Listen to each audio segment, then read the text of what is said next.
खुलुमबाय दायो आं दंफैयो गुवाहाटी नोगोरमानि मोनसे गामियाव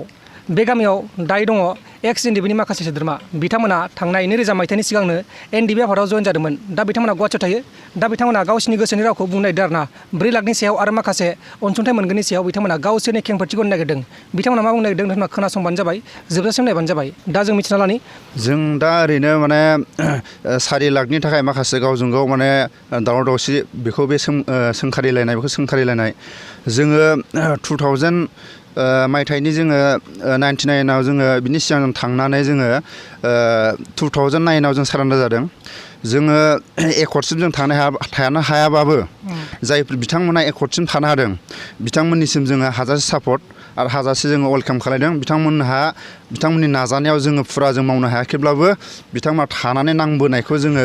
जोंनि गोसोनिफ्राय जोङो मोजां मोनदों दा बिनि उनाव गावजों गाव माने सोरखौबा गबिन्द नि पार्टिया सोरखौबा बुंनाय सोरबा आरनि ग्रुपआ सोरखौबा बुंनाय जों बेफोरखौ गावजों गाव गाज्रि सानालासिनो जायफोर बिथांमोनहा अंग हानि जादों सोरबाया गुलि नांजादों सोरबाया आखाइ गैया सोरहाबा मेगन गैया सोरहाबा आथिं गैया बिथांमोननि थाखाय दिनैसिम जोङो फंसेबो जों रायलायनाय खोनायाखै जायफोर माने सानसे नांदोंबाबो एनडिबि आरो बोसोरसे नांदोंबाबो एनडिबि सोरबाया जोबजासिम नांदोंबाबो एनडिबि सोरबा ओंखाम बोथिसे जाहोदोंबाबो एनडिबि जों दिनै सारेन्डारनि उनाव जों गुबुन जों आफादनि मानसि लोगो मोनदोंमोन बिथांमोनखौ जोङो बिथांमोननि खुगानिफ्राय जोङो राव जों खोनानो मोनदों सानसे आफादनि मानसि थादोंबाबो बे आफादनि दा जोंनि बर' हारिनि गेजेराव बुंलायनाय फैदों बिथाङा बोसोरसेल' बिथाङा बोसोरबाल' बिथाङा मैया दाखालिसो हाबदों बे बुस्थुखौ गावजों गाव माने सोंखारिलायनाङा जोंनिफ्राय जों बे बुस्थुखौ जोङो गासिबो खौसे जालायनो थाखाय आरो लोगोसे आङो गुफुर आलुफारानिफ्राय आङो एनडिबिआव हाबदोंमोन बिनि उनाव सारेन्डार जानायनि उनाव आं दा गुवाहाटीयाव दङ प्रमद बर' आरो गबिन्द बिथां सानैया डिसिसन लानानै बिटिआरनि बायह्रानि बर'फोरनि रायजो राजानि गेजेरनि सायावनो एनडिबि जायफोर बर' हारिनि समनि माखासे नारसिनजानायाव बिथांमोनखौ अलखदाव माखासे गुबुन हारिमा सोबख'जानायनिफ्राय उदां जानो थाखाय जायफोर बिथांमोनहा रायजो राजानि थाखाय नांदोंमोन बिथांमोननि थाखाय एसे खबर दबर लागोन होननानै आं आसा खालामो आरो लोगोसे जों दा खोनानो मोनदों जायफोर बिटिआर एकर्डनि सिगां माखासे समनि आंखालाव आरो माखासे अपारेसन माखासे सोरबा लिडार सोरबा गावजों गावनि गुलाय गुजायनि थाखाय सोरबा सारेन्डार जाबाय बिथांमोना माखासे बोसोरसे बोसोरनै बोसोरथाम बोसोरब्रै बिदिनो एकर्डसिम थानो हायैनि गेजेराव फैनाय बिथांमोनखौबो एनडिबि सारेन्डारनि माबायावनो फेमिलियाव सानफाजोबो होननानै आं आसा खालामो दा जों खोनानो मोनदों बिटिआरसिम जाय बिथांमोनहा नांदों मैया दाखालिनि सोद्रोमाफोरखौनो जुदि एनडिबिनि केडार सानना लायोब्ला जायफोर रिटायार डिसार्ज माखासे अलखदनि थाखाय लादों बिथांमोनखौबो आरो लोगोसे माखासे अलखदनि थाखाय सारेन्डार जानाय बिथांमोनखौबो एनडिबि फेमिलियावनो लाफाजोबो बेखौनो जोङो खावलायनो लुगैयो माने गावजों गाव जों खौसेखौ जों माने हास्थायो बेखौनो सारमोननिसिम जोङो मिजिंथियो रन्जन दैमारि सारनि सायाव जोङो दिनैसिम जोङो बिखा खालामो जेरै बिटिआर एकर्डआव जायफोर सावरायलायदोंमोन बिथांमोननि सायाव मा सावरायलायदों दिनै जेब्ला बिटिआर एकर्डआव साइन होनायनि समाव ज' जालायैनि दिनै बेयाव फैलायदों बै समावनो जुदि माखासे गुलाय गुजायखौ नुनानै माखासे बख'लायनो हागोन माखासे बर' हारिया बिदिनो जौगासिगोन माखासे बर'नि माखासे गावजों गावनि नारसिन जानाय गावजों गावनि गुबुन हारिजों माने दावगानो हायि माखासे बुस्थुखौ जों मावलांनो बे एकर्डजोंनो हागोन होननानै जुदि साइन होलायनायनि उनाव बयबो खौसे जालायनानै थांनायनि उनाव दिनै जायफोर बिथांमोनहा जेलाव सारमोन आरो माखासे बिदिनो जोंनि सिनियर केडारफोर आरो जोंनिनो लोगो बिथांमोना दिनै जेलाव दिनै हर सान बिमा बिफानि अननाय न'खरनि अननाय गामिनि अननायखौ नागारनानै अखा बांखा दावहा थिलियाव थानानै लामा ससेयाव दिनै आर्मि पुलिसनि आखायाव दिनै जेलाव थानो गोनां जादों बिथांमोनखौ रन्जन सारजों लोगोसे गनांगौ होनना जों बेखौनो जों हास्थायो आरो जों गुबुन जोङो हारिनि सायावबो जों माखासे जोङो एसेबाबो जों बुजिनो हमो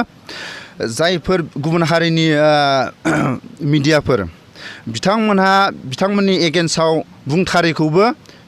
माखासे मिडियाया दिनै बिथांमोननि एगेन्स्टआव बुंहोयो दिनै जोंनि माखासे जेलनिफ्राय गलांब्लाबो बिथांमोनहा माब्रै जादों माब्रै लोंदों माब्रै उन्दुदों माब्रै अबे जायगायाव दं दिनै बिथांमोनखौ दिनै सोरबा गुबुन हारिनि मिडियाफ्रा जोंनि बर' जोहोलावफोरखौ दिनैसिम खबर लानो थाङा सोरबा सासे आलफाया जुदि जेल जानाय लोगो लोगो बिथांनि उन्दुनाय बिथांनि दै लोंनाय बिथांनि गाननाय जोमनायखौ मिडियासो खबर लायो जोंनि बर' हारिनि माखासे मिडियाफ्रा माखासे इउटुबार बिथांमोनखौनो दिनै जेलाव खबर लानो थाखाय दिनै चान्स होआ बिथांमोनखौबो जुदि जेलाव खबर लानो थाखाय चान्स होयो बिथांमोनानो थांनानै माब्रै जादों माब्रै लोंदों माब्रै दं बिथांमोनखौबो चान्स होयो आं बेखौनो आङो बिथांमोननिसिम माने बे मेसेजखौ प्रमद बर' सारा माखासे आसाम सरकारजों बा सेन्ट्रेलजों सावरायनानै माखासे सुबिदा होयो जेलसिम माखासे अबेबाफोर खना खनला बर'फोर रायजो जानायाव थांनो थाखाय खबर लानो थाखाय बिथांमोनखौबो चान्स होयो गुबुन हारिनि मिडियाफोरबायदि ओंखायनो आङो सारनिसिम बेखौ मिजिंथियो दा नोंथांमोना खोनाबाय जानो हागौ बिथांमोना रावनिबो आरनिबो नङा आरो पि दंमोन ना एस दंमोन ना बिदि नङा आरोना बिथांमोना बे समनि सिगांनो एक्स एनडिबि आरोना बिथांमोना गोख्रों मावथिमोन दा बिथांमोना गाव गावनि आथिङाव गसंबाय आरोना गाव गावनि आथिङाव गसंबाय माने गोदोनिथ' जेबो सापर्ट मोनखायाखै सरकारनिफ्राय ना मोन्दों जों जेबो सुबिदा मोनाखै माखासे जोङो मा जाहैबाय जेरैबायदि बर' हारिया गावजों गाव गुलाय गुजायनि समाव जेब्ला भुटान अपारेसननि उनाव गुलाय गुजाय आफादा माने सोरबा लिडारा अबाव दं अबाव गैया माखासे माने लिडारफोरनि आंखालाव माने माखासे माने सोरबा केडारखौ बुजायनो थाखाय लिडारफ्रा खम जालायदोंमोन बिथांमोनहा माखासे क्लास मोनैनि सायाव बा माखासे अपारेसनफोरनि एकदम गोख्रोङाव माखासे आर्मि पुलिसनि माखासे गावजों गाव गुलाय गुजायनि थाखाय माने समनि आंखालाव सारेन्डार जानो गोनां जादों आरो जों आफादखौ जों दुखु मोनना जों सारेन्डार जायाखै माखासे सम अपारेसन माखासे एकदम उफुद्रुगनि थाखाय जोङो अलखनि थाखाय जों सारेन्डार जानानै जोङो गुवाहाटियाव थादों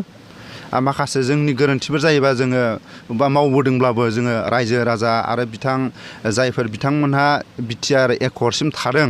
बिथांमोननिसिम जोङो गोरोन्थिफोर जादोंबा जों बिथांमोनाव जों निमाहा बियो अब्लाबो जोंखौनो जों एनडिएफबि फेमिलियाव जोंखौ माखासे अबेबा सावरायमेल अबेबा माखासे बर'नि माखासे अबेबा रन्जन सारनि माखासे सावरायनायानो जा जिखुनु जा बर' हारिनि सावरायनायानो जा बिथांमोनाबो जोंखौ फेमिलि एनडिएफबि फेमिलियाव जों सानफायोबा जों बेखौनो जोङो हास्थायनाय दं माने गोसोआव लिस्टआव नाम गैया माने मा जाहैबाय जोंथ' हरबाय थादों बारे बारे जेब्ला बिटिडिखौ सालायदों हाग्रामा महिलारिया बिथाङा जोंखौ खबर लायोमोन बिटिआरनि बाहेरायाव थानाय एनडिएफबि सारेन्डारा माब्रै दं माब्रै गैया बर' रायजो राजा माब्रै दं माब्रै गैया बिथाङा गाव थांनो हायाब्लाबो माखासे एक्स बिएलटिफोरखौ माने बिथांमोननि मेसेज हरोमोन बिएलटिफ्रा जोंखौ माने खबर लायोमोन नोंथांमोनहा दिनै बिमा बिफा गैजायै बायदि मानो होनोब्ला बिएलटिफोरा हाग्रामाया बिएलटिफोरनि थाखाय सासे बिफामोन जोंनि थाखाय जोंनि बिफाया दिनै रन्जन दैमारिया बिटिआर एकर्ड जायैनि सिगां जेलाव आरो दा बे एकर्ड जानायनि उनावब्लाबो जेलाव दं जोंहा दा मावरिया जानानै दं बिनि थाखायनो जोङो हाग्रामा महिलारिखौ जों बै समाव जेरैबायदि जोंखौ खबर लायोमोन थिग गबिन्द सार आरो लोगोसे बिटिआर सालायगिरि प्रमद बर' सार बिथांखौ जोङो खबर लालायगोन होननानै इलेक्सनावल' खबर लानायखौ माने ज्राब गारनानै आरो आङो बिटिआरनि बाहेरानि माखासे लिडारफोरनि माबाखौ आङो बुंहरनो सानदों बिटिआरनि बाहेरानि लिडारफ्रा बिटिआराव थाखा फैसा गारनानै बिटिआराव प्रमद बर' गबिन्द सारखौ लोगो हमफैनांगौ प्रयजन दाजाथों बिथांमोनानो 2 मास बा 3 मासाव थाङै बिटिआरनि बाहेरायाव खबर लाहैगोन होननानै आं बेखौनो आसा थियो दा बेखिनियावनो फोजोबनोसै नोंथांमोन जाखिनि बाथ्रा बुंनो लागा दं बिथांमोना बुंबाय गावसिनि गोसोनि रावखौ दा बेखिनिखौनो बुंनानै दिनै बे भिडिअखौ फोजोबनाय जाबाय